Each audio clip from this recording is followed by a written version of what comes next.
Hi guys, so today I have Mr. Raghav Dixit with me, who is taking this particular Irish economy and everything from 2005, and who has a lot of experience working in different countries like in India, in Ireland, UK, China, and in US. So I thought let's take an interview with Mr. Raghav Dixit. So you guys also can look inside the Irish job structure and how is the Irish interview process for your job and everything.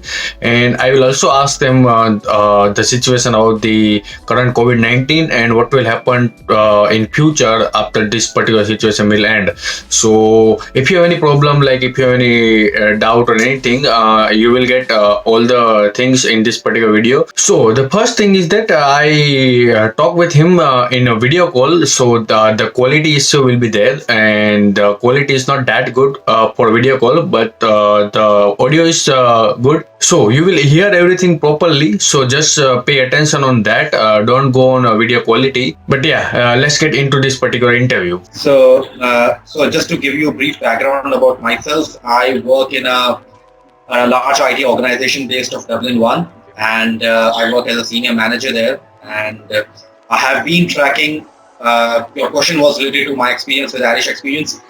So I've been tracking Irish market since 2005, and I have gone through all the vulnerabilities and all the recession when in 2008 and 9 when it was a bleeding Monday. So I went through all the recession for 2008, 2009, then went back to India again, and I have been into various places like US, China, UK, and Ireland as well. So from last 15 years, I have been moving around here and there, but Ireland has been my favorite market for multiple reasons, for some strategic reasons. For example, you say that Ireland is a part of EU as well. It is a close treaty with UK as well. So that is the reason that I've been tracking Irish market since 2005, and now from past few years I'm here in Ireland. So I'm enjoying my job, work, home, and everything. So that is about myself, Neil. So how you can compare the Indian jobs to Irish job? Like, what is the difference between these countries? Like, if you are working in some company in India and if you are working over here in Ireland, so what you can make a difference that this is better or this is better, or what, can just compare them? Difference between the job market in India and here, and one of the key disturbing factor which I see from people from Indian context is that even when they move from Indian job market to Irish job market, their Indianism doesn't, they don't leave the Indianism behind. For example, if you see their CVs, if you see any of the CVs for all the students or spouses who come here, you still find that CVs are written in an Indian-centric way, in the Indian language way. Whereas here, you are into new market. Even I would say that CV writing in UK is quite different from CV writing in Ireland. In India, we are mostly focused on detailing part. Here, we are mostly focused on establishing the facts, giving evidences, establishing the facts, making a personal brand, making sure that the other person could trust you. So in Indian context, there's a long 3-4 page CVs. Here it's not the case. It's the maximum 2-page CVs. In here job market, people go on overboard about telling about how competent they are. Whereas in Irish market, it's not only the I would say the most important factor for making a decision is not only your competency, but also it's about your teamwork and ease to work with you. There are many times in the company when the interview decision is not made in the interview room. The interview decision is made right at the elevator when the first person comes and brings you into the meeting room and say hello, or the receptionist saying, "Hello sir, how have you been?" And when you are into the elevator, he asks, "Okay, so what did you do yesterday and how it was? Did you watch the rugby match yesterday, and who's your favorite team," and all these kind of things. Another key striking factor is that networking is one of the key thing over here. 70% of jobs, and Believe me, if you don't believe me, I don't compel you, but it's a fact that 70% of the jobs are never advertised in Irish market. They they just they just get offered to someone whom they know in their vicinity. For example, if I need someone, I'm in an Irish company. I need someone in one of my cybersecurity team or maybe in any of my team, and I know you. Then I'm going to ask you, hey Neil, have you got someone who could work in my team? Is there someone whom you can vouch for? And if you would if you would share me 2 3 profiles, then I'll quickly have a run through on these profiles. If they fit, I will call them in for an interview, and maybe I'll give them the offer. It would not even go into the LinkedIn, or it would not even go into Irish job portal and all. Okay, so connection is the key, like to get a job. You can say like that. Like we need to make a connection through LinkedIn or any of the friend circle or anywhere. So to get the job, if you are a student or Yes, something. a good connection. The most problem is people always try to increase that connection when they are about to complete their graduation or they want a job. So networking is not about getting a job through referrals or connecting with people when you need them. Networking is about making connection with people even when you don't need it. And networking is about having a giver mindset rather than a taker mindset. If you give people more than what you take, then you would take what you supposed to take. So that's the thing, and yeah, that's the most important difference between Indian market and here market. The other thing is in Indian job interviews, you would say everybody would go on checking what you have mentioned in your CV. For example, if you mention that I have worked as a network engineer, I have worked on TCP/IP protocols, I have worked on Cisco, all these this network configurations. So hiring manager is going to ask you about those questions. He would try to verify that what you have mentioned in your CV is right or not. Whereas here in Ireland, I've seen that people give a good value on your good, I would say, confidence on your face value. If you say that you have done it, they are not going to doubt it. They would just ask for your experiences. So they would just ask for experiences, but you don't have to prove that no, you know that. Although they would like to check your technical competency, but they are not going to check and take marks each and everything that you have done this, you have done that. And that's the reason I ask everyone not to embellish their resume and give exactly what they have done for. Otherwise, it happens that if they see that because faking out resume is never been appreciated and it is not existent in Irish market. Fake is a very bad word. I would say embellishment. Embellishment is something you have done X and you are showing Y. This is a big thing. So instead of embellishing your resume, you should be very crystal clear about what you did and what you did not do. Otherwise, employers quickly understand this that this guy is embellishing, and it's a very close market. Every employer knows the other employer, so never to have a bad relationship with any of them. So next question is like you are following the Irish market since like 2005. So what you will say to the future student, like due to this particular current situation, like the COVID-19, what will happen to the Irish market or in job scenario? Like future students, like they just always ask me that what we can do, like should we defer our admission or we can continue our admission, or what will happen after finishing our masters, whether we will get a job or not. So what you can say about that particular thing? So, see, nobody knows where are we heading towards COVID-19. But my understanding is completely opposite to the popular opinion. But what I understand, I see the facts and I see the logic. One fact is that we are flattening the curve for COVID-19. We are not exploding like India. In India, we are around 200,000 cases. And in Ireland, we are still flattening the curve and we are opening our economy now. Second thing which I see that COVID-19 is a temporary situation, and sooner or later we are going to control it. Either we are going to control it through vaccine, or we're going to control it through change of behaviors. But we are going to control it. So now every investor are sitting on cash. Companies have done the pay cut. I would say people are waiting for markets to be back on. Consumers, including retail consumers, be it travelers, be it consumers for hospitality sector, be it for aviation or everyone, They are all sitting down with everything and they want to invest their money when the COVID-19 would be over. For example, take your example. If you are an avid traveler, you haven't traveled for 1 year, what are you going to do? Once the COVID is under control, you will not leave your habit.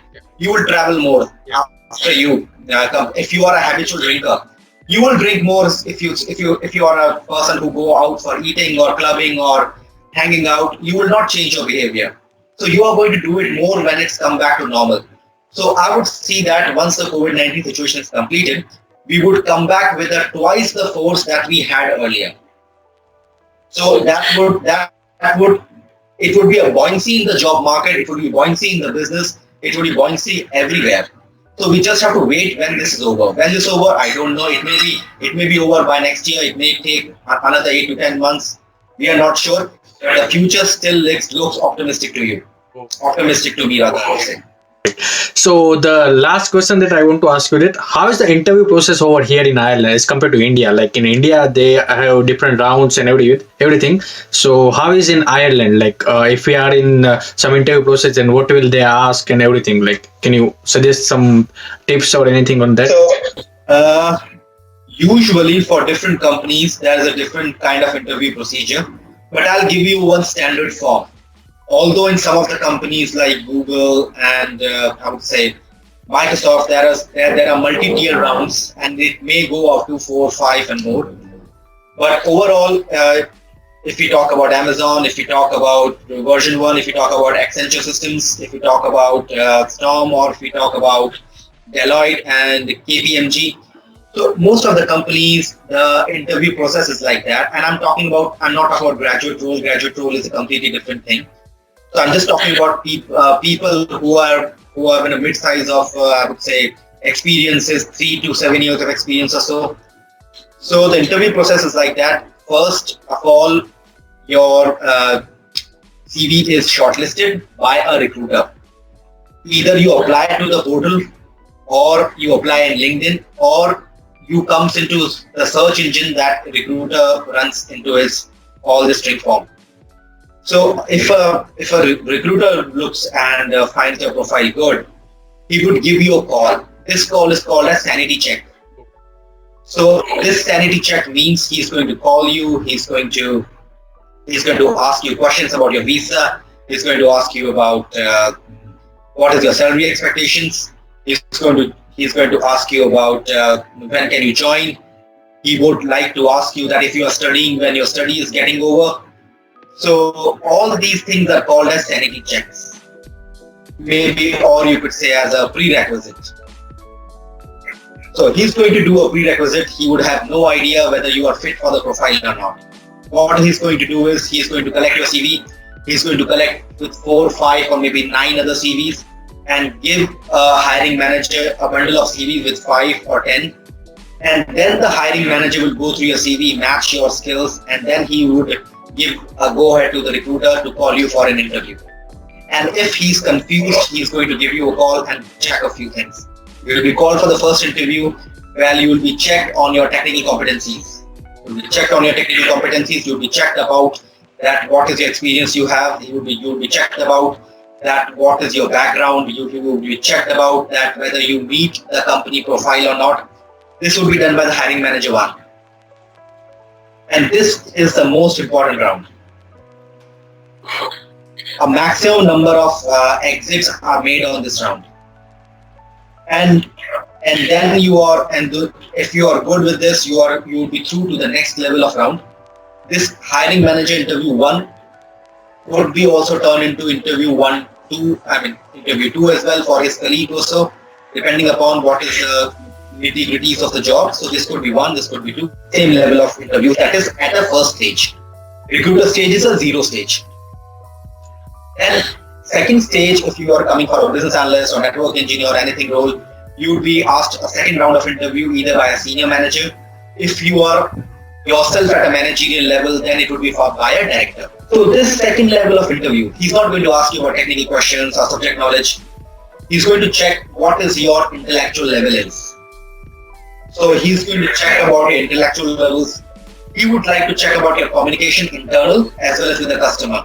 That if you are talking to a customer, how presentable you are. what is your communication level? What is your presence of mind? He's definitely going to ask you some questions that is going to require a presence of mind. He's going to check about that what is ease of working. One of the key things a director checks is that if he's going to put you in his team, whether the other part of the team will be able to work with you or not. So this is the most important criteria for a director, to check you that what is the ease of working. Next, he's going to check you about what is the company ethos, what is company's ethos, what is company's culture all about. For example, if you go into Google with tie, suit, and black and black shoes and black leather shoes and all, it's most likely that company would definitely not like it, because this is against that ethos. Whereas if you go in a Bank of Ireland in a risk management or somewhere, and if you go in a jeans and a t-shirt and a baggy pant or something, then definitely they are not going to like it. And same here, they are going to. It's not about culture about how you dress up. It's about culture about how you talk. Many times, if you go for the startup or if you go into other companies, they would not like you to sit with cross legs and give the interview just like a questions and answers session. They would like you stand up, show something to the whiteboard, give some diagrams, give an interview in some kind of unconventional way. So the director is going to check you about what is the company ethos and how do you fit on that. He's going to check about your stability factors. And then finally he's going to also check you about whether what kind of relevance you make in terms of budget. Because many times if you're a high cost budget or something and the hiring manager still likes you, then he sends to the director saying that this is highly qualified person out of a budget, but we want you to see it because it's a quality person and we want to get it on board. So he's going to check his budget with your competency level, and then he's going to take a decision. This is level 2. So we had level 0, level 1, level 2. And finally, you are going to talk to an HR. That's the policy maker. So the policy maker, most likely, if you're through to round 2 and if you're past round 2, HR gives a selection by rejection. And if you know what is a selection by rejection, it means that unless you do something very bad, you are going to be selected. Unless you show to the HR that you do not comply with their organization policy, you are into the system. You are only out with the HR when you show them that you do not meet company requirements, or you are out of, or if you are a blacklisted candidate, or you are against the company policy. So only these reasons you are out, but HR just comes to give you an offer letter and to decide what your salary should be.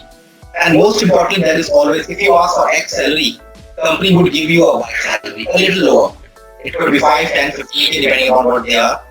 So you would always be adamant on this. HR would always offer you on this. So his role is to bridge the gap so that this gap would come in. And the best thing is many times companies, people just come back and say that we want to get some benefit. If you are not paying me, will give me some benefits. So all the discussion comes to the HR. Then he discusses about your visa, sponsorship, salaries, and your joining date. And that is all when it happens. And when you get 4 other letters, then you have to decide which one you have to join. So that's level 5, which is on you. Perfect. So that's it for this video. I wanted to ask you this much questions only. So thank you very much for your time, your valuable time and everything. And I hope my audience will get some knowledge from this particular thing. Thank you very much for your time. All the best. Do well with your channel. Yeah. And I hope everything would be going good. Yeah. And all the best to you and your viewers. Yeah. Thanks a lot. Right. Thanks a lot.